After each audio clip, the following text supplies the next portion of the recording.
that doesn't fly in every scenario. But when it comes to objectivists and atheists together, both, it's kind of hard not to notice it. Just me being an atheist myself, it's hard not to notice that as a group, both are kind of off-putting as a general, just as a general rule. I don't know if it's something within the philosophies or within just within the groups, or just maybe just inherent in the fact that you believe that you know something that other people haven't caught on to yet. Maybe it's just inherent in that. There's something. My question is if objectivists are so off-putting, is that an argument in and of itself that objectivism would not be the best force in the world as far as...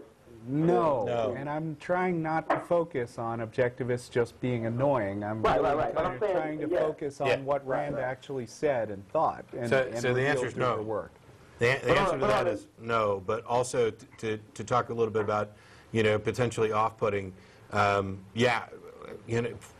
could say that about anybody or anything, whether they be Christian, objectivist, atheist, whatever, with regard, and in fairness, I'm willing to take this on, and that is to religious people, to sincere theists of most stripes, atheists often appear, and I'm as guilty or more than anybody else, arrogant, condescending, whatever, because we've managed to figure out why those beliefs are so damned silly and why haven't you?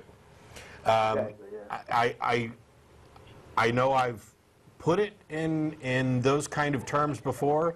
I try not to always do that, and I think different people can be reached different ways. One of the examples that I've used in the past is this idea of Santa Claus, and how I'm convinced from what I've seen that most kids, well, I won't say most, I don't want to quantify anything, but there are some kids who stop believing in Santa Claus because they discover the reality. They'll catch their parents, or they'll start putting two and two together, that the guy at this mall looks different from the guy at this mall, looks different from the guy out there swinging a bell, and the insanity of being able to travel around the world in one night and blah, blah, blah, and all the magic involved. There are other people, there are other children that stop believing because of ridicule. Because the older people, the ones who are supposed to have discovered more and have a better understanding of this, would make fun of them for, oh, you still believe in that stuff. I happen to think that there is a place for that within the religious discussion as well. It is not my preferred first line. I'd rather have a good, intelligent discussion with a believer who can explain to me what they believe and why they believe it. Unfortunately, despite having spent years on this show asking people to call in and tell me what they believe and why they believe it, I can't really think. I've had some good conversations in email and in person, but I can't think of too many callers that qualify. Usually what we get are inane, incredibly silly explanations that aren't deserving of the sort of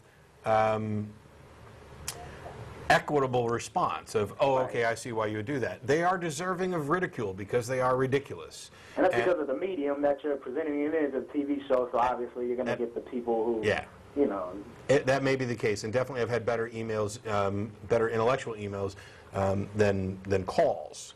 Right. But in my own life, I would have to say that in my own life, I've made more of a commitment to not talk religion with people, period, just because of that basic, I'm not finding the word, but just the idea that I can come off as arrogant myself, and I have so many times. And it's decent to avoid conflict. I mean, a lot, but but there comes a point where your beliefs inform your actions, and people take actions that affect other people. And in some cases, which is why this is very different from what religious people do. I could look at religious people and have and do, and Ray Comfort's the prime example, who are arrogant and condescending and completely insulting in how they come about preaching their particular religion. The difference between what we do here and what they do is I don't call them, they call me. And yet religious people seem so enamored of this idea of being condescending while pretending to be loving, that they're willing to walk door to door and knock on your door and interrupt what you're doing at your home. I'll never do that. There's no way you could get me to go knock on people's doors and say, hi, I'm the president of the Atheist Community of Austin. We'd like to talk to you a little bit today about what you believe, why we think it's silly, and why you should come join us. That's just stupid.